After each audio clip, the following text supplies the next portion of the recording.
Hello everyone, this is Sakshi Agarwal. I welcome you all on मेहनती बच्चे. I hope you all are doing well. Please अपना ते अपनी family ਦਾ ਧਿਆਨ ਰੱਖੋ ਬਿਕੋਜ਼ ਕਰੋਨਾ ਦੀ ਜਿਹੜੀ ਸਿਚੁਏਸ਼ਨ ਆ ਬਹੁਤ ਜ਼ਿਆਦਾ ਵਰਸਟ ਹੋ ਰਹੀ ਹੈ. ਓਕੇ, ਮਾਸਕ ਜ਼ਰੂਰ ਲਗਾ ਕੇ ਜਾਓ ਜਿੱਥੇ ਵੀ ਤੁਸੀਂ ਜਾਂਦੇ ਹੋ. ਓਕੇ, ਸੋ ਅੱਜ ਇਸ ਵੀਡੀਓ ਦੇ ਵਿੱਚ ਆਪਾਂ ਡਿਫਰੈਂਟ ਪੰਜਾਬ ਦੇ ਐਗਜ਼ਾਮਸ ਦੇ ਪ੍ਰੀਵੀਅਸ ਈਅਰ ਕੁਐਸਚਨਸ ਡਿਸਕਸ ਕਰਾਂਗੇ. ਅੱਜ ਆਪਾਂ ਡਿਸਕਸ ਕਰਨ ਜਾ ਰਹੇ ਹਾਂ ਹਿਸਟਰੀ ਦੇ ਕੁਐਸਚਨਸ. ਓਕੇ, ਪਹਿਲੇ ਪਾਰਟ ਦੇ ਵਿੱਚ ਆਪਾਂ ਡਿਸਕਸ ਕੀਤੇ ਸੀ ਕਰੰਟ ਅਫੇਅਰ 2021 ਅਪ੍ਰੈਲ ਦੇ. ਸੋ ਅੱਜ ਆਪਾਂ ਹਿਸਟਰੀ ਦੇ ਕੁਐਸਚਨਸ ਡਿਸਕਸ ਕਰਾਂਗੇ. ਓਕੇ, ਇਹਦੇ ਵਿੱਚ ਬੇਸਿਕਲੀ 10 ਕੁਐਸਚਨਸ ਹੋਣਗੇ ਤੁਹਾਡੇ ਅੱਗੇ. ਇਹਨੂੰ ਤੁਸੀਂ ਐਜ਼ ਅ ਮੌਕ ਟੈਸਟ ਵੀ ਅਟੈਂਪਟ ਕਰ ਸਕਦੇ ਹੋ. ਤੇ ਆਉਣ ਵਾਲੇ ਜਿਹੜੇ ਵੀ ਐਗਜ਼ਾਮਸ ਆ like Punjab patwari, municipal corporation, PSTCL, Punjab state cooperative bank, Markfed, NTT, PSSB, naib tehsildar ਸਭ ਲਈ ਇਹ ਵੀਡੀਓ ਇੰਪੋਰਟੈਂਟ ਹੈ. ਸੋ ਵੀਡੀਓ ਨੂੰ ਐਂਡ ਤੱਕ ਜ਼ਰੂਰ ਦੇਖਿਓ. ਓਕੇ, ਇਸ ਸੀਰੀਜ਼ ਨੂੰ ਅਗਰ ਤੁਸੀਂ ਕਰਦੇ ਜਾਓਗੇ ਕੰਟੀਨਿਊਸਲੀ ਤੁਹਾਨੂੰ ਪਤਾ ਵੀ ਨਹੀਂ ਲੱਗੇਗਾ ਕਿ ਕਦੋਂ ਤੁਹਾਡੀ ਅੱਛੇ ਤਰੀਕੇ ਨਾਲ ਸਾਰੇ ਐਗਜ਼ਾਮਸ ਦੀ ਤਿਆਰੀ ਹੋਗੀ ਕੁਐਸਚਨਸ ਦੀ ਹੈਲਪ ਦੇ ਨਾਲ. ਸੋ ਪਹਿਲਾ ਕੁਐਸਚਨ ਹੈ ਕਿ ਜਿਹੜਾ ਬੈਟਲ ਆਫ ਪਲਾਸੀ ਉਹ ਕਦੋਂ ਲੜਿਆ ਗਿਆ ਸੀ. ਤੁਸੀਂ ਦੇਖ ਸਕਦੇ ਹੋ ਕਿ ਜਿਹੜਾ ਇਹ ਕੁਐਸਚਨ ਹੈ ਪੰਜਾਬ ਸਟੇਟ ਕੋਆਪਰੇਟਿਵ ਬੈਂਕ ਦੇ ਐਗਜ਼ਾਮ ਦੇ ਵਿੱਚ ਆਇਆ ਹੋਇਆ ਹੈ. Okay, second question है under Akbar the Mir Bakshi was required to look after military affairs, state treasury, royal household, land revenue system. ਤੇ ਜਿਹੜਾ ਇਹ question ਹੈ ਵੀ ਪੰਜਾਬ ਸਟੇਟ ਕੋਆਪਰੇਟਿਵ ਬੈਂਕ ਦੇ ਵਿੱਚ ਆਇਆ ਹੋਇਆ question ਹੈ. Then next question है the word Satyamev Jayate inscribed on the state emblem of India has been taken from. ਜਿਹੜਾ ਇਹ question ਹੈ ਉਹ ਪੰਜਾਬ ਪਟਵਾਰੀ exam ਦੇ ਵਿੱਚ ਆਇਆ ਹੋਇਆ ਹੈ. Okay, so next है Hindi version of national anthem of India Jan Gan Man was adopted on. ये भी पंजाब पटवारी एग्जाम च आया हुआ है. Then next question है तोदरमल was a finance minister in the court of which of the following king. District manager exam च question पूछा गया. Then next है who of the following helped Bahadur Shah in succession. Punjab PSSB clerk exam जड़ा हुंदा है ओदे which question पूछा गया है. Okay, then next question है which of the following act or regulation enacted by Charles Metcalfe earned him the epithet liberator of the Indian press. Forest conservative officer PPSC ਦੇ ਵਿੱਚ ਇਹ question ਪੁੱਛਿਆ ਜਾ ਚੁੱਕਾ ਹੈ. Then next question है quit India campaign was launched by Indian National Congress after the failure of. ਇਹ question ਵੀ forest conservative officer PPSC ਦੇ ਵਿੱਚ ਪੁੱਛਿਆ ਗਿਆ ਹੈ. Then next question देखते हैं which of the following was not annexed to the British Empire under subsidiary alliance. इन्हां विच असीं किहड़ी राज्य है जिन्हों के नहीं एनेक्स किया गया सी ब्रिटिशर एम्पायर के द्वारा अंडर सबसिडरी अलायंस. ਜਿਹੜਾ ਇਹ क्वेश्चन है भी forest conservative officer PPSC exam पूछा गया क्वेश्चन है. दैन अज का लास्ट क्वेश्चन है ਇਹਦੇ ਵਿੱਚ ਤੁਹਾਨੂੰ ਕੁਝ फीचर्स दिते हुए ने. ठीक है, तो तुसी दसना उन्हां विचों किहड़े है जिहड़े कि करैक्ट है regarding regulating act of 1773. The act was based on the report of committee headed by British Prime Minister Lord North. The act also led to the establishment of Supreme Court at Calcutta. As per this act, the Governor of Bengal was nominated as the Governor General of all the 3 presidencies of Calcutta, Bombay and Madras. Okay, ਇਹਦੇ ਵਿੱਚੋਂ ਤੁਸੀਂ ਦੱਸਣਾ ਵੀ ਕਿਹੜੇ statement correct ਹੈ. both 1 and 2, both 2 and 3, both 1 and 3, 1 2 3 all are correct. Okay, ਜਿਹੜਾ ਇਹ question ਉਹ ਵੀ forest conservative officer PPSC exam ਦੇ ਵਿੱਚ ਪੁੱਛਿਆ ਗਿਆ ਕੁਐਸਚਨ ਹੈ. ਸੋ ਇੱਕ ਇੱਕ ਕਰਕੇ ਆਪਾਂ ਸਾਰੇ ਕੁਐਸਚਨਸ ਨੂੰ ਡਿਸਕਸ ਕਰਾਂਗੇ. ਸੋ ਅਗਰ ਤੁਸੀਂ ਚੈਨਲ ਤੇ ਨਿਊ ਹੋ ਕਾਈਂਡਲੀ ਸਬਸਕ੍ਰਾਈਬ ਕਰੋ ਚੈਨਲ ਨੂੰ ਤੇ ਤੁਸੀਂ ਫੋਲੋ ਕਰ ਸਕਦੇ ਹੋ ਮਿਹਨਤੀ ਬੱਚੇ ਨੂੰ ਇੰਸਟਾਗ੍ਰਾਮ, ਟੈਲੀਗ੍ਰਾਮ, ਫੇਸਬੁੱਕ ਦੇ ਉੱਪਰ. ਤੇ ਪਟਵਾਰੀ ਐਗਜ਼ਾਮ ਦੇ ਲਈ test series, IT note, agriculture notes available ਹੈ ਤੇ ਨਾਲ ਹੀ ਨੈਬ ਤਹਿਸੀਲਦਾਰ ਲਈ ਵੀ ਟੈਸਟ ਸੀਰੀਜ਼ ਅਵੇਲੇਬਲ ਹੈ. ਬਾਕੀ ਚੈਨਲ ਤੇ ਤੁਹਾਨੂੰ ਡਿਫਰੈਂਟ ਸਬਜੈਕਟ ਦੀ ਵੀਡੀਓਜ਼ ਮਿਲ ਜਾਣਗੇ. ਸੋ ਤੁਸੀਂ ਇੱਥੇ ਦੇਖ ਸਕਦੇ ਹੋ. ਤੇ ਈਵਨ ਮਾਡਰਨ ਹਿਸਟਰੀ ਦੇ ਵੀ ਸਾਰੇ ਲੈਕਚਰਸ ਅਪਲੋਡ ਕੀਤੇ ਹੋਏ ਇਹ ਵੀ ਤੁਸੀਂ ਦੇਖ ਸਕਦੇ ਹੋ. ਸੋ ਹੁਣ ਸਟਾਰਟ ਕਰਦੇ ਹਾਂ.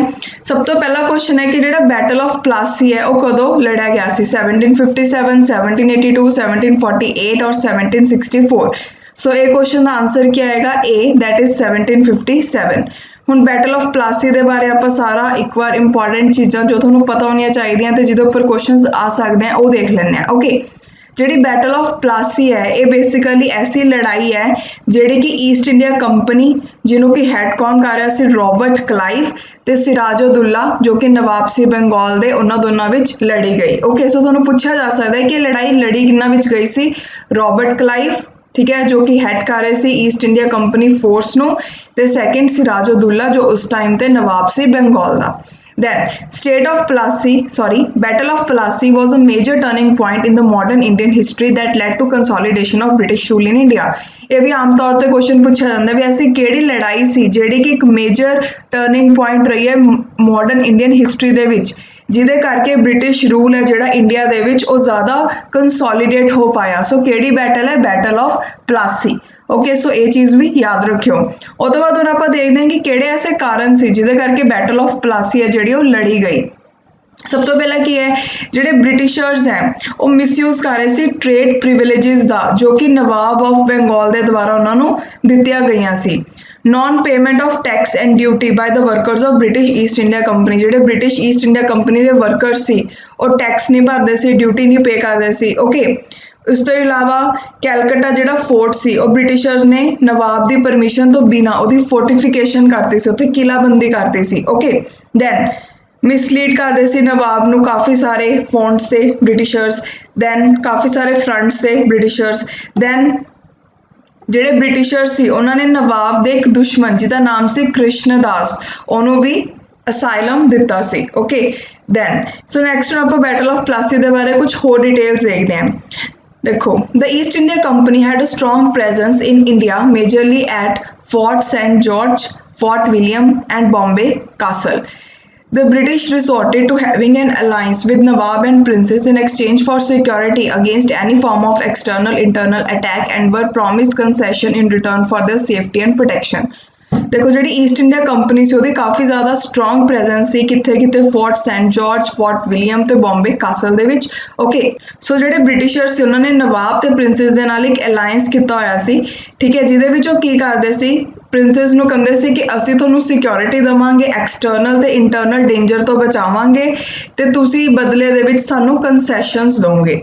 ਓਕੇ, ਹੁਣ ਦੇਖੋ, ਹੁਣ ਆਪਾਂ ਨੇ ਇਹਦੇ ਵਿੱਚ ਵੀ ਪੜ੍ਹਿਆ ਕਿ ਜਿਹੜੇ ਬ੍ਰਿਟਿਸ਼ਰ ਸੀ ਉਹਨਾਂ ਨੇ ਟ੍ਰੇਡ ਪ੍ਰਿਵਿਲੇजेस ਜੋ ਕਿ ਨਵਾਬ ਦੁਆਰਾ ਉਹਨਾਂ ਨੂੰ ਦਿੱਤੀਆਂ ਹੋਈਆਂ ਸੀ ਉਹਨਾਂ ਦਾ ਗਲਤ ਯੂਜ਼ ਕਰਨਾ ਸ਼ੁਰੂ ਕਰਤਾ। ਜਿਹੜੇ ਈਸਟ ਇੰਡੀਆ ਕੰਪਨੀ ਦੇ ਵਰਕਰ ਸੀ ਉਹ ਟੈਕਸ ਤੇ ਡਿਊਟੀਜ਼ ਵਗੈਰਾ ਨੂੰ ਪੇ ਨਹੀਂ ਕਰਦੇ ਸੀ, ਠੀਕ ਹੈ। ਬ੍ਰਿਟਿਸ਼ਰਸ ਨੇ ਕਿਲਾਬੰਦੀ ਕਰ ਲਈ ਸੀ ਨਵਾਬ ਤੋਂ ਪੁੱਛੇ ਬਿਨਾਂ। ਸੋ ਇਹ ਸਭ ਕਾਰਨ ਕਰਕੇ ਪ੍ਰੋਬਲਮ ਹੈ ਜਿਹੜੀ ਉਹ ਅਲਾਈਅੰਸ ਦੇ ਵਿੱਚ ਆਣੀ ਸਟਾਰਟ ਹੋ ਗਈ, ਜੋ ਕਿ ਨਵਾਬ ਆਫ ਬੰਗਾਲ ਤੇ ਬ੍ਰਿਟਿਸ਼ਰਸ ਦੇ ਵਿੱਚ ਸੀ। ਓਕੇ, ਫਿਰ ਨਵਾਬ ਨੇ ਕੀ ਕੀਤਾ, ਨਵਾਬ ਨੇ ਉਹਨਾਂ ਦਾ ਫੋਰਟ ਹੈ ਜਿਹੜਾ ਜਿਹਦੀ ਉਹਨਾਂ ਨੇ ਕਿਲਾਬੰਦੀ ਕੀਤੀ ਸੀ ਉਹਨੂੰ ਸੀਜ਼ ਕਰ ਲਿਆ। ਓਕੇ, ਤੇ ਕਾਫੀ ਸਾਰੇ ਬ੍ਰਿਟਿਸ਼ ਆਫੀਸ਼ੀਅਲਸ ਨੂੰ ਜੂਨ 1756 ਦੇ ਵਿੱਚ ਗ੍ਰਿਫਤਾਰ ਕਰ ਲਿਆ ਤੇ ਜਿਹੜੇ ਪ੍ਰਿਜ਼ਨਰ ਸੀ ਉਹਨਾਂ ਨੂੰ ਫੋਰਟ ਵਿਲੀਅਮ ਦੇ ਇੱਕ ਕਮਰੇ ਵਿੱਚ ਬੰਦ ਕੀਤਾ ਗਿਆ। ਉਹ ਕਮਰੇ ਦੇ ਵਿੱਚ 6 ਲੋਕਾਂ ਦੀ ਜਗ੍ਹਾ ਸੀ, ਠੀਕ ਹੈ, ਬਟ ਉੱਥੇ ਉਹਨਾਂ ਨੇ ਹੰਡਰਡਸ ਆਫ ਪੀਪਲ ਨੂੰ ਰੱਖਿਆ, ਜਿਹਦੇ ਕਰਕੇ ਸਫੋਕੇਸ਼ਨ ਨਾਲ ਕਾਫੀ ਸਾਰੇ ਬ੍ਰਿਟਿਸ਼ ਆਫੀਸ਼ੀਅਲ ਸੀ ਉਹਨਾਂ ਦੀ ਡੈਥ ਹੋ ਗਈ ਸੀ, ਠੀਕ ਹੈ। ਤੇ ਜਿਹੜਾ ਇਹ ਇਨਸੀਡੈਂਟ ਹੈ ਉਹਨੂੰ ਬਲੈਕ ਹੋਲ ਆਫ ਕੈਲਕਟਾ ਵੀ ਬੋਲਦੇ ਆ। ਫਿਰ ਇਸ ਤੋਂ ਬਾਅਦ ਕੀ ਹੋਇਆ, ਹੁਣ ਅਗਰ ਨਵਾਬ ਨੇ ਬ੍ਰਿਟਿਸ਼ਰਸ ਨਾਲ ਐਸਾ ਕੁਝ ਕੀਤਾ ਤਾਂ ਬ੍ਰਿਟਿਸ਼ਰਸ ਚੁੱਪ ਥੋੜੀ ਬੈਠਣਗੇ। ਫਿਰ ਬ੍ਰਿਟਿਸ਼ਰਸ ਨੇ ਨਵਾਬ ਦੇ ਖਿਲਾਫ ਇੱਕ ਸਾਜ਼ਿਸ਼ ਰਚਣੀ ਸਟਾਰਟ ਕਰਤੀ, ਠੀਕ ਹੈ। ਬ੍ਰਿਟਿਸ਼ਰਸ ਨੇ ਪਲਾਨ ਕੀਤਾ ਕਿ ਉਹ ਅਟੈਕ ਕਰਨਗੇ ਨਵਾਬ ਦੇ ਉੱਪਰ ਤੇ ਉਹਨਾਂ ਨੇ ਕੀ ਕੀਤਾ, ਜਿਹੜਾ ਉਹਨਾਂ ਦਾ ਲੀਡਰ ਸੀ ਮੀਰ ਜ਼ਫਰ ਜੋ ਕਿ ਕਮਾਂਡਰ ਇਨ ਚੀਫ ਸੀ ਨਵਾਬ ਦੀ ਆਰਮੀ ਦਾ, ਉਹਨੂੰ ਬ੍ਰਾਈਬ ਦੇਤੀ, ਠੀਕ ਹੈ, ਉਹਨੂੰ ਰਿਸ਼ਵਤ ਦੇਤੀ ਤੇ ਉਹਨੂੰ ਕਿਹਾ ਕਿ ਅਸੀਂ ਤੈਨੂੰ ਨਵਾਬ ਬਣਾ ਦਾਂਗੇ ਬੰਗਾਲ ਦਾ, ਤੂੰ ਸਾਡਾ ਸਾਥ ਦੇ ਦੇ ਲੜਾਈ ਦੇ ਵਿੱਚ, ਠੀਕ ਹੈ। ਫਿਰ then finally battle of Plassey ਜਿਹੜੀ ਉਹ ਲੜੀ ਗਈ, ਠੀਕ ਹੈ। ਕਿਹੜੀ ਰਿਵਰ ਦੇ ਕਿਨਾਰੇ, ਭਾਗੀਰਥੀ ਰਿਵਰ ਦੇ ਕਿਨਾਰੇ ਕੈਲਕਟਾ ਦੇ ਕੋਲ, ਤੇ ਕਦੋਂ ਲੜੀ ਗਈ, 23 ਜੂਨ 1757 ਦੇ ਵਿੱਚ। ਓਕੇ, ਤੇ ਅਗਰ ਤੁਹਾਨੂੰ ਇਹ ਕੁਐਸਚਨ ਆ ਜਾਏ ਕਿ ਉਸ ਟਾਈਮ ਤੇ ਮੁਗਲ ਐਮਪਰਰ ਕੌਣ ਸੀ, ਸੋ ਮੁਗਲ ਐਮਪਰਰ ਸੀ ਆਲਮਗੀਰ 2, ਠੀਕ ਹੈ। ਦੈਨ ਜਦੋਂ ਇਹ ਬੈਟਲ ਲੜੀ ਗਈ ਉਹਦੇ ਵਿੱਚ ਬ੍ਰਿਟਿਸ਼ਰਸ ਜਿੱਤ ਗਏ ਤੇ ਨਵਾਬ ਹੈ ਜਿਹੜਾ ਉਹ ਹਾਰ ਗਿਆ ਸੀ। ਓਕੇ, ਸੋ ਇਹ ਸੀ ਪੂਰੀ ਬੈਟਲ ਆਫ ਪਲਾਸੀ ਦੀ ਕਹਾਣੀ। ਆਈ ਹੋਪ ਤੁਹਾਨੂੰ ਸਮਝ ਆ ਗਈ। ਇਹ ਤੋਂ ਬਾਅਦ ਜਿਹੜਾ ਮੀਰ ਜ਼ਫਰ ਸੀ ਉਹਨੂੰ ਫਿਰ ਨਵਾਬ ਬਣਾ ਦਿੱਤਾ ਗਿਆ ਬੰਗਾਲ ਦਾ, ਠੀਕ ਹੈ। ਦੈਨ ਬੈਟਲ ਆਫ ਬਕਸਰ ਹੋ ਗਈ ਅੱਗੇ ਜਾ ਕੇ। ਓਕੇ, ਉਹ ਤੋਂ ਬਾਅਦ ਨੈਕਸਟ ਕੁਐਸਚਨ ਹੈ, under Akbar Mir Bakshi was required to look after. Akbar ਦੇ ਅੰਡਰ ਜਿਹੜਾ ਮੀਰ ਬਖਸ਼ੀ ਸੀ, ਠੀਕ ਹੈ, ਉਹ ਕਿਹੜੀ ਚੀਜ਼ਾਂ ਨੂੰ ਦੇਖਦਾ ਸੀ। ਸੋ ਜਿਹੜਾ ਇਹ ਕੁਐਸਚਨ ਹੈ ਵੀ ਪੰਜਾਬ ਸਟੇਟ ਕੋਆਪਰੇਟਿਵ ਬੈਂਕ ਦੇ ਵਿੱਚ। ਸੋ ਇਹਦੇ ਵਿੱਚ ਹੈ military affairs, state treasury, royal house hold ਜਾਂ ਲੈਂਡ ਰੈਵਨਿਊ ਸਿਸਟਮ ਦਾ ਜਿਹੜਾ ਹੈਡ ਸੀ ਉਹਨੂੰ ਕੀ ਬੋਲਦੇ ਸੀ, ਮੀਰ ਬਖਸ਼ੀ। ਓਕੇ, ਤੇ ਉਹਨੂੰ ਅਪਾਇੰਟ ਕੀਤਾ ਜਾਂਦਾ ਸੀ ਜਿਹੜੇ ਕੋਰਟ ਦੇ ਵਿੱਚ ਨੋਬਲਸ ਹੁੰਦੇ ਸੀ ਉਹਨਾਂ ਵਿੱਚੋਂ। ਓਕੇ, ਮੀਰ ਬਖਸ਼ੀ ਜਿਹੜਾ ਸੀ ਉਹ ਇੰਚਾਰਜ ਸੀ intelligence gathering, and also made recommendation to emperor for military appointments and promotion। ਤੇ ਮੀਰ ਬਖਸ਼ੀ ਹੀ recommendations ਦਿੰਦਾ ਸੀ emperor ਨੂੰ ਕਾਦੇ ਲਈ ਕਿ ਕਿਹੜੇ ਬੰਦੇ ਨੂੰ ਮਿਲਟਰੀ ਦੇ ਵਿੱਚ ਰੱਖਿਆ ਜਾਵੇ ਤੇ ਇਹਨਾਂ ਦੀ ਕਿਵੇਂ ਪ੍ਰਮੋਸ਼ਨ ਕੀਤੀ ਜਾਵੇ। ਸੋ ਤੁਸੀਂ ਦੇਖ ਸਕਦੇ ਹੋ ਮਿਲਟਰੀ ਦੇ ਨਾਲ ਜਿੰਨਾ ਵੀ ਕੰਮ ਹੈ ਉਹ ਸਾਰਾ ਕੌਣ ਸੰਭਾਲ ਰਿਹਾ ਹੈ? ਮੀਰ ਬਖਸ਼ੀ। ਓਕੇ, ਸੋ ਇਹਦੇ ਵਿੱਚ ਕੀ ਆਊਗਾ? ਅੰਡਰ ਅਕਬਰ ਮੀਰ ਬਖਸ਼ੀ ਜਿਹੜਾ ਸੀ ਉਹ ਕਿਹੜੀ ਚੀਜ਼ਾਂ ਨੂੰ ਦੇਖਦਾ ਸੀ? A, that is military affairs. Okay, then next question ਹੈ ਜਿਹੜੇ ਵਰਡਸ ਹੈ ਸਤਿਅਮੇਵ ਜਯਤੇ ਜਿਹਨੂੰ ਕਿ ਇਨਸਕ੍ਰਾਈਬ ਕੀਤਾ ਹੋਇਆ ਹੈ ਸਟੇਟ ਐਂਬਲਮ ਦੇ ਵਿੱਚ ਇੰਡੀਆ ਦੀ, ਉਹ ਕਿੱਥੋਂ ਲਿੱਤੇ ਗਏ ਹੈ? ਮੁੰਡਕਾ ਉਪਨਿਸ਼ਦ, ਮੰਡੂਕਾ ਉਪਨਿਸ਼ਦ, ਕੇਨ ਉਪਨਿਸ਼ਦ ਜਾਂ ਨਨ ਆਫ ਥੀਸ। ਇਹ ਪੰਜਾਬ ਪਟਵਾਰੀ ਦੇ ਵਿੱਚ ਕੁਐਸਚਨ ਪੁੱਛਿਆ ਜਾ ਚੁੱਕਾ ਹੈ। ਸੋ ਹੁਣ ਇਹਦਾ ਆਨਸਰ ਦੇਖਦੇ ਹਾਂ। ਸਤਿਅਮੇਵ ਜਯਤੇ ਅਗਰ ਤੁਸੀਂ ਇਹਦਾ ਮੀਨਿੰਗ ਦੇਖੋਗੇ ਤਾਂ ਕੀ ਹੁੰਦਾ? Truth always ਟ੍ਰਿੰਫ। ਓਕੇ, ਕਿ ਸੱਚਾਈ ਦੀ ਹਮੇਸ਼ਾ ਜਿੱਤ ਹੁੰਦੀ ਹੈ। ਇਹ ਮੰਤਰ ਹੈ ਜੋ ਕਿ ਏਂਸ਼ੀਐਂਟ ਇੰਡੀਅਨ ਸਕ੍ਰਿਪਚਰ ਮੰਦੂਕਾ ਉਪਨਿਸ਼ਦ ਦੇ ਵਿੱਚੋਂ ਲਈਆਂ ਗਈਆਂ ਨੇ। ਠੀਕ ਹੈ, ਜਦੋਂ ਇੰਡੀਆ ਨੂੰ ਆਜ਼ਾਦੀ ਮਿਲੀ ਉਸ ਟਾਈਮ ਤੇ ਸਤਿਅਮੇਵ ਜਯਤੇ ਨੂੰ ਅਡਾਪਟ ਕੀਤਾ ਗਿਆ as national motto of India. So ਤੁਸੀਂ ਇਹ ਵੀ ਯਾਦ ਰੱਖਿਓ ਨੈਸ਼ਨਲ ਮੋਟੋ ਆਫ ਇੰਡੀਆ ਕਿਹੜਾ ਹੈ? ਸਤਿਅਮੇਵ ਜਯਤੇ।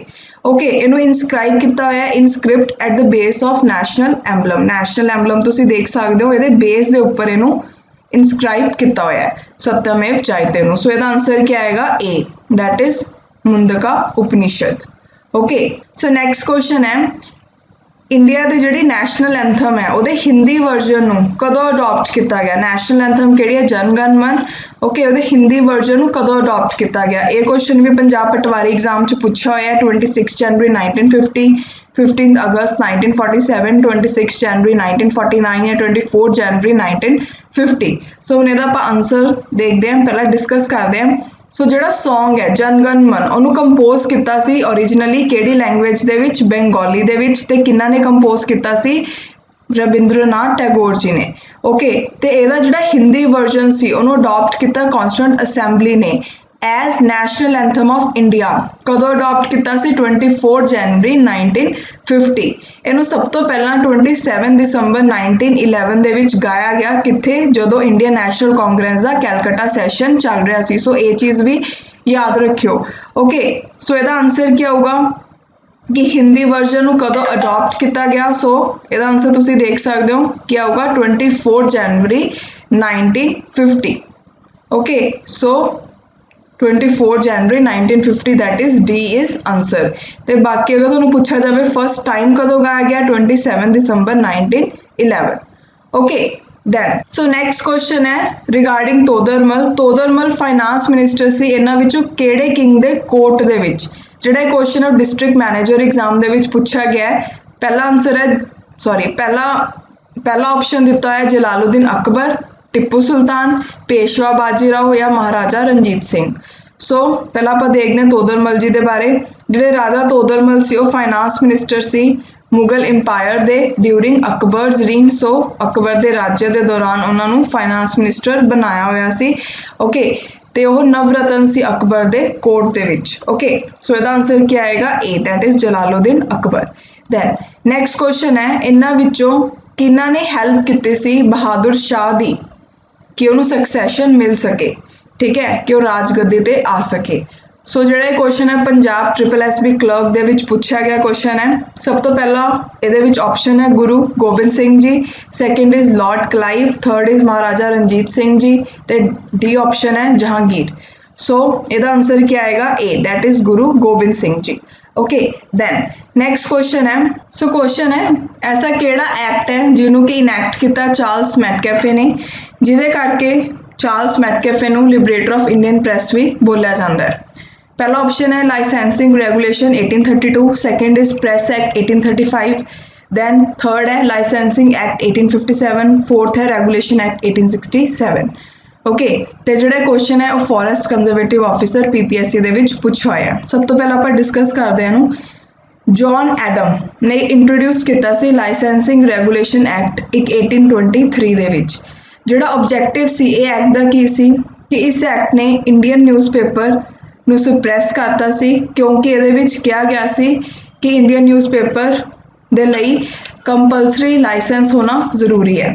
ਠੀਕ ਹੈ, ਦੈਨ ਫਿਰ ਚਾਰਲਸ ਮੈਟਕੈਫੇ ਨੇ ਇਹ ਐਕਟ ਨੂੰ ਰਿਪੀਲ ਕੀਤਾ। ਰਿਪੀਲ ਹੁੰਦਾ ਕਿ ਇਹਨੂੰ ਇਨਵੈਲਿਡ ਘੋਸ਼ਿਤ ਕਰ ਦੇਣਾ। ਠੀਕ ਹੈ, ਕਦੋਂ ਕੀਤਾ ਸੀ ਰਿਪੀਲ? 1835 ਦੇ ਵਿੱਚ ਇੱਕ ਐਕਟ ਨੂੰ ਪਾਸ ਕਰਕੇ ਜਿਹਨੂੰ ਪ੍ਰੈਸ ਐਕਟ 1835 ਬੋਲਦੇ ਆ, ਤੇ ਇਹਦੇ ਕਰਕੇ ਹੀ ਚਾਰਲਸ ਮੈਕਕੇਫੇ ਨੂੰ ਟਾਈਟਲ ਮਿਲਿਆ ਲਿਬਰੇਟਰ ਆਫ ਪ੍ਰੈਸ ਦਾ। ਓਕੇ, ਸੋ ਇਹਦਾ ਆਨਸਰ ਕੀ ਹੋਊਗਾ? B, that is press act 1835। Then next question ਹੈ ਕੁਇਟ ਇੰਡੀਆ ਕੈਂਪੇਨ ਜੋ ਕਿ ਲਾਂਚ ਕੀਤਾ ਗਿਆ ਸੀ ਇੰਡੀਅਨ ਨੈਸ਼ਨਲ ਕਾਂਗਰਸ ਦੇ ਦੁਆਰਾ ਕਿਹਦੇ ਫੇਲੀਅਰ ਤੋਂ ਬਾਅਦ? Cripps mission, Shimla conference, cabinet mission ਜਾਂ ਨਨ ਆਫ ਦਾ ਅਬਵ। ਜਿਹੜਾ ਇਹ ਕੁਐਸਚਨ ਹੈ ਉਹ ਵੀ forest conservative officer PPSC exam ਦੇ ਵਿੱਚ ਪੁੱਛਿਆ ਗਿਆ। ਓਕੇ, ਸੋ ਸਭ ਤੋਂ ਪਹਿਲਾਂ ਆਪਾਂ ਕੁਇਟ ਇੰਡੀਆ ਮੂਵਮੈਂਟ ਦੇ ਬਾਰੇ ਪੜ੍ਹਦੇ ਹਾਂ। 8 ਅਗਸਤ 1942 ਨੂੰ ਜਿਹੜੇ ਮਹਾਤਮਾ ਗਾਂਧੀ ਨੇ ਉਹਨਾਂ ਨੇ ਕਿਹਾ ਕਿ ਹੁਣ ਤੋਂ ਬ੍ਰਿਟਿਸ਼ ਰੂਲ ਹੈ ਜਿਹੜਾ ਉਹਨੂੰ ਖਤਮ ਕੀਤਾ ਜਾਊਗਾ, ਤੇ ਇਹ ਬੋਲਦੇ ਹੋਏ ਉਹਨਾਂ ਨੇ ਕੁਇਟ ਇੰਡੀਆ ਮੂਵਮੈਂਟ ਨੂੰ ਸਟਾਰਟ ਕੀਤਾ ਆਲ ਇੰਡੀਆ ਕਾਂਗਰਸ ਕਮੇਟੀ ਦੇ ਸੈਸ਼ਨ ਜੋ ਕਿ ਮੁੰਬਈ ਦੇ ਵਿੱਚ ਚੱਲ ਰਿਹਾ ਸੀ ਉੱਥੇ। ਓਕੇ, ਗਾਂਧੀ ਜੀ ਨੇ ਇਸ ਦੌਰਾਨ ਹੀ ਡੂ ਔਰ ਡਾਈ ਦਾ ਨਾਰਾ ਵੀ ਦਿੱਤਾ। ਠੀਕ ਹੈ, ਕਦੋਂ ਦਿੱਤਾ ਸੀ? ਜਦੋਂ ਉਹ ਸਪੀਚ ਦੇ ਰਹੇ ਸੀ ਗਵਾਲੀਆ ਟੈਂਕ ਮੈਦਾਨ, ਜਿਹਨੂੰ ਕਿ ਅਗਸਤ ਕ੍ਰਾਂਤੀ ਮੈਦਾਨ ਵੀ ਬੋਲਦੇ ਆ। ਕਈ ਵਾਰ ਐਗਜ਼ਾਮ ਦੇ ਵਿੱਚ ਇਹ ਵੀ ਕੁਐਸਚਨ ਆਉਂਦਾ ਹੈ ਕਿ ਕਿਹਨਾਂ ਨੇ ਡੂ ਔਰ ਡਾਈ ਦਾ ਨਾਰਾ ਦਿੱਤਾ? ਪਹਿਲਾ ਕੁਐਸਚਨ ਇਹ, ਤੇ ਸੈਕਿੰਡ ਇਹ ਪੁੱਛਿਆ ਜਾਂਦਾ ਡੂ ਔਰ ਡਾਈ ਦਾ ਨਾਰਾ ਉਹਨਾਂ ਨੇ ਕਿਹੜੀ ਮੂਵਮੈਂਟ ਦੇ ਦੌਰਾਨ ਦਿੱਤਾ? ਸੋ ਕੁਇਟ ਇੰਡੀਆ ਮੂਵਮੈਂਟ। ਓਕੇ, ਉਹ ਤੋਂ ਬਾਅਦ ਅਰੁਣਾ ਆਸਫ ਅਲੀ ਜਿਨ੍ਹਾਂ ਨੂੰ ਕਿ ਗ੍ਰੈਂਡ ਓਲਡ ਲੇਡੀ ਬੋਲਦੇ ਆ, ਠੀਕ ਹੈ, ਆਫ ਇੰਡੀਪੈਂਡੈਂਸ ਮੂਵਮੈਂਟ, ਉਹਨਾਂ ਨੂੰ ਕਿਉਂ ਜਾਣਿਆ ਜਾਂਦਾ? ਬਿਕੋਜ਼ ਉਹਨਾਂ ਨੇ ਗਵਾਲੀਆ ਟੈਂਕ ਮੈਦਾਨ ਦੇ ਵਿੱਚ ਇਸ ਦੌਰਾਨ ਫਲੈਗ ਨੂੰ ਹੋਸਟ ਕੀਤਾ ਸੀ ਜਦੋਂ ਕਿ ਕੁਇਟ ਇੰਡੀਆ ਮੂਵਮੈਂਟ ਚੱਲ ਰਹੀ ਸੀ। ਓਕੇ, ਉਹ ਤੋਂ ਬਾਅਦ ਸਲੋਗਨ ਕੁਇਟ ਇੰਡੀਆ ਕਿਹਨਾਂ ਨੇ ਦਿੱਤਾ? ਯੂਸਫ ਨੇ। ਓਕੇ, ਜੋ ਕਿ ਸੋਸ਼ਲਿਸਟ ਤੇ ਟ੍ਰੇਡ ਯੂਨੀਅਨਿਸਟ ਹੈ ਜਿਨ੍ਹਾਂ ਨੇ ਸਰਵ ਕੀਤਾ ਐਜ਼ ਮੇਅਰ ਆਫ ਮੁੰਬਈ, ਤੇ ਇਹਨਾਂ ਨੇ ਹੀ ਇੱਕ ਸਲੋਗਨ ਦਿੱਤਾ ਜਿਹਦਾ ਨਾਮ ਕੀ ਹੈ? Simon go back. Okay, Yusuf.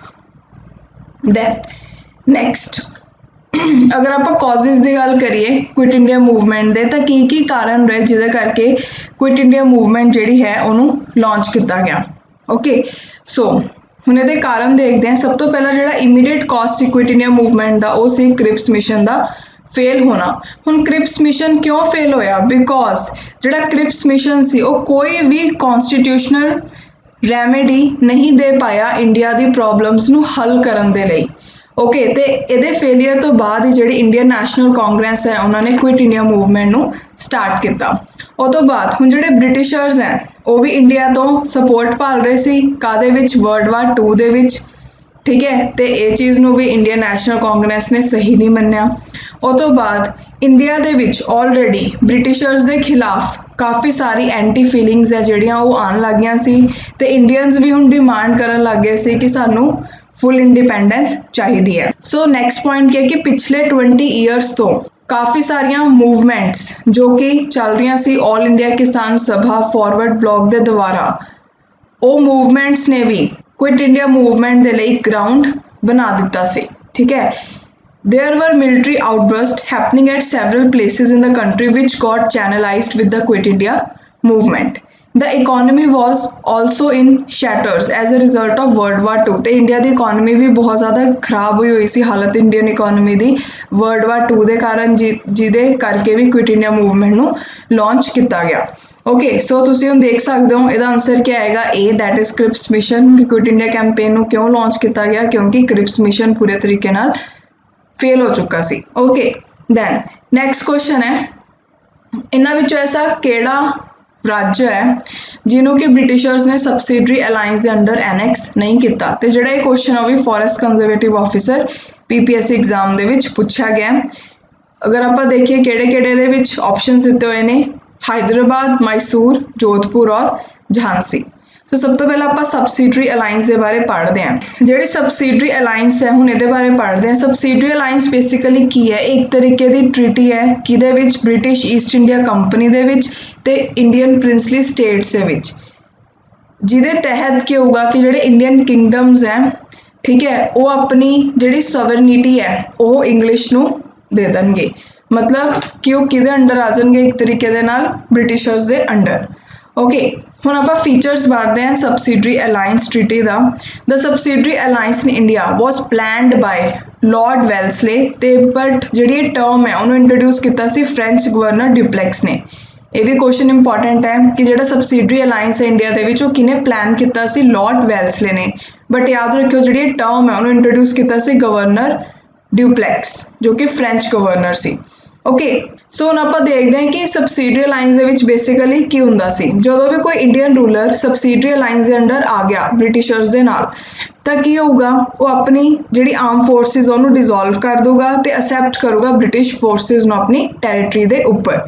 ठीक है, हुण उन्होंने पे भी करना पऊगा ब्रिटिश आर्मी की मेनटेनेंस के लिए, तो अगर वो पेमेंट नहीं दे पाऊगा तो वो टैरेटरी का कुछ पार्ट है जोड़ा वो ब्रिटिशर्स नूं चला जाऊगा। ओके हुण अगर कोई राजा इस तरीके नाल कर रहा है कि अपनी आर्मी नूं तो डिसोल्व कर रहा है, तो ब्रिटिश आर्मी नूं कह रहा है कि तुसीं आके रहो साडी टैरेटरी ते हैल्प करो। ठीक है, फिर रिटर्न दे विच ब्रिटिशर्स की करनगे, उस स्टेट नूं प्रोटैक्ट करांगे जिथे दे राजा ने उन्हां नाल सबसिडरी अलायंस है जिहड़ी वो साइन की हुई है। फॉरन अटैक तो भी प्रिवेंट करांगे ते कोई इंटरनल रिवोल्ट तो भी प्रोटैक्ट करांगे। ओके दैन ब्रिटिशर्स ने कहा कि असीं कोई भी इंटरफेरेंस नहीं करांगे इंटरनल मैटर्स दे विच जिहड़े भी इंडियन स्टेट साडे नाल इह ट्रीटी साइन करनगे। Okay the Indian state could not enter into any alliance with any other foreign power कि असीं तां कोई भी इंटरफेरेंस नहीं करांगे, बट तुसी भी किसी होर फॉरन पावर दे नाल कोई भी अलायंस साइन नहीं कर सकते साडी परमिशन तो बिना। ओके तो तो बाद कोई भी राजा जो ब्रिटिशर्स दे नाल ट्रीटी विच आ गया, he could not employ any other foreign nationals other than Englishman in his service and if he were employed any on the signing of alliance he had to terminate them from his service. The idea was to curb the influence of French. So ये क्या कि एक तो जिहड़े राजा Britishers दे नाल subsidiary alliance दे विच आ गए, ना तो किसी फॉरन पावर दे नाल कोई समझौता कर सकते हैं, ना ही वो किसी इंडियन स्टेट दे नाल कोई भी पॉलिटिकल कनैक्शन रख सकते ब्रिटिशर्स की परमिशन तो बिना। द इंडियन रूलर दस lost all power in respect of foreign affairs and military. He virtually lost all his independence and become a British protectorate. A British resident was also station in the Indian court. हुण अगर आप overall देखिए तो की है कि जो Indian ruler है उन्हें अपनी एक तरीके नाल सारी पावर खोती। ठीक है, फॉरन अफेयर्स की मिलिट्री की उन्हें अपनी इंडिपेंडेंस भी खोती तो एक तरीके का ब्रिटिश प्रोटेक्टोरेट बन के रह गया। तो ये एक होर उन्होंने फीचर दिता हुआ है कि जिहड़ा राजा ब्रिटिशर्स के सबसिडरी अलायंस साइन करूगा उस राजा के राज्य दे विच एक ब्रिटिश रेजिडेंट नूं भी बिठाया जाऊगा। ओके उस राजा के कोर्ट दे विच ब्रिटिश रेजिडेंट नूं भी बिठाया जाऊगा। ओके हुण आपां देखते हैं ऐसे किहड़े-किहड़े राज्य सी जिन्हां नूं सबसिडरी अलायंस दे विच लैके आया गया। पहला एक चीज़ याद रखो, क्योंकि नवाब ऑफ अवध ने मीर जफर की हैल्प की सी बैटल ऑफ बक्सर दे विच, तां करके उन्होंने फोर्सफुली सबसिडरी अलायंस साइन करनी पई सी ब्रिटिशर्स दे नाल। ठीक है, बट जिहड़ा निज़ाम ऑफ हैदराबाद सी वो ऐसा पहला राजा सी जिन्हें असैप्ट किया सी कि मैं सबसिडरी अलायंस करन नूं तैयार है ब्रिटिशर्स दे नाल। सो हुण राज्य का अगर आप ऑर्डर वाइज देखिए कि किमें किमें वो सबसिडरी अलायंस के अंडर आए। हैदराबाद 1798 दे विच, Mysore 1799 after Tipu Sultan was defeated in 4th Anglo Mysore war, then Tanjore 1799, Awadh 1801, Peshwa 1802, Scindia 1803 ते गायकवाड़ 1803। ओके सो ये किहड़ा राज्य जिहड़ा कि सबसिडरी अलायंस के अंडर एनैक्स नहीं किया गया, इसका आंसर क्या आएगा डी दैट इज झांसी।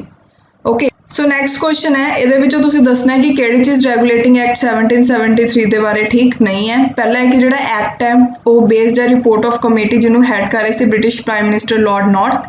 जो एक्ट है उन्हें एस्टैब्लिशमेंट की सुप्रीम कोर्ट की कैलकटा दे विच।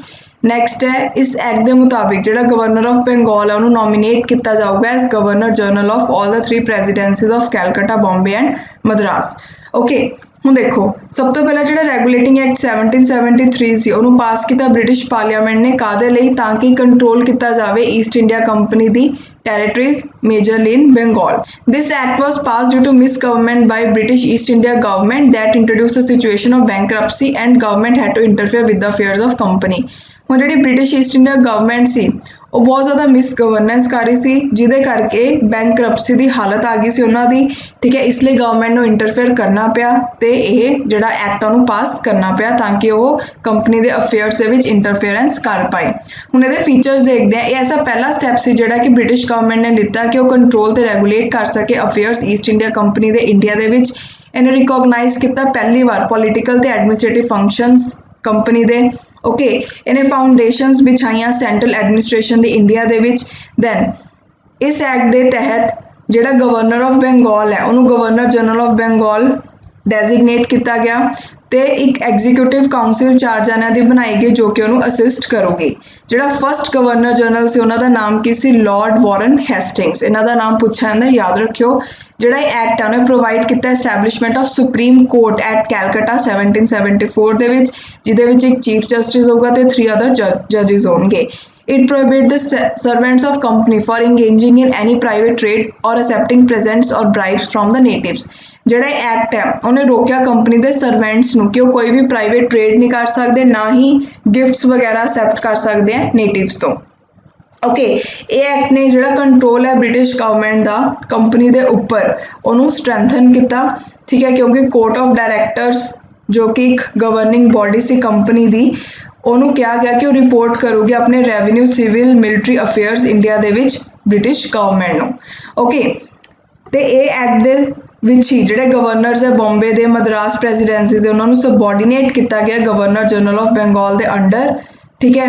ਪਹਿਲਾਂ ਜਿਹੜੀਆਂ ਇਹ 3 ਪ੍ਰੈਜ਼ੀਡੈਂਸੀ ਸੀ ਉਹ ਆਪਸ ਇੰਡੀਪੈਂਡੈਂਟ ਸੀ, ਬਟ ਹੁਣ ਉਹਨਾਂ ਨੂੰ ਜਿਹੜੀ ਮਦਰਾਸ ਤੇ ਬੰਬੇ ਪ੍ਰੈਜ਼ੀਡੈਂਸੀ ਉਹਨੂੰ ਸਬਆਰਡੀਨੇਟ ਬਣਾ ਦਿੱਤਾ ਗਿਆ ਗਵਰਨਰ ਜਨਰਲ ਆਫ ਬੰਗਾਲ ਦੇ ਅੰਡਰ। ਸੋ ਅਗਰ ਆਪਾਂ ਇਹ ਕੁਐਸਚਨ ਦਾ ਆਨਸਰ ਦੇਖੀਏ, ਪਹਿਲਾ ਕੀ ਹੈ ਕਿ ਜਿਹੜਾ ਐਕਟ ਉਹ based on report of committee headed by British prime minister Lord North, ਇਹ ਠੀਕ ਹੈ। ਸੈਕਿੰਡ, ਇਹਦੇ ਨਾਲ ਸੁਪਰੀਮ ਕੋਰਟ ਦੀ ਐਸਟੈਬਲਿਸ਼ਮੈਂਟ ਕੀਤੀ ਗਈ ਕੈਲਕਟਾ ਦੇ ਵਿੱਚ, ਇਹ ਵੀ ਠੀਕ ਹੈ। ਥਰਡ ਜਿਹੜਾ ਪੁਆਇੰਟ ਹੈ ਕਿ ਇਹ ਐਕਟ ਦੇ ਨਾਲ ਜਿਹੜਾ ਗਵਰਨਰ ਆਫ ਬੰਗਾਲ ਉਹਨੂੰ ਨੋਮੀਨੇਟ ਕੀਤਾ ਗਿਆ as governor general of all the 3 presidencies of Calcutta, Bombay, Madras, ਇਹ ਗਲਤ ਹੈ ਬਿਕੋਜ਼ ਇਹਦੇ ਵਿੱਚ ਗਵਰਨਰ ਆਫ ਬੰਗਾਲ ਨੂੰ ਗਵਰਨਰ ਜਨਰਲ ਬਣਾਇਆ ਗਿਆ ਸੀ ਬੰਗਾਲ ਦਾ, ਨਾ ਕਿ ਬੰਬੇ ਤੇ ਮਦਰਾਸ ਦਾ, ਓਕੇ। ਸੋ ਇਹਦਾ ਆਨਸਰ ਕੀ ਆਏਗਾ? 1 and 2, ਓਕੇ। ਆਈ ਹੋਪ ਅੱਜ ਆਪਾਂ ਜੋ ਵੀ 10 ਕੁਐਸਚਨਸ ਡਿਸਕਸ ਕੀਤੇ ਤੁਹਾਨੂੰ ਸਾਰੇ ਸਮਝ ਆ ਗਏ ਹੋਣਗੇ। ਸੋ ਮਿਲਦੇ ਨੈਕਸਟ ਵੀਡੀਓ ਦੇ ਵਿੱਚ। Take care, thank you.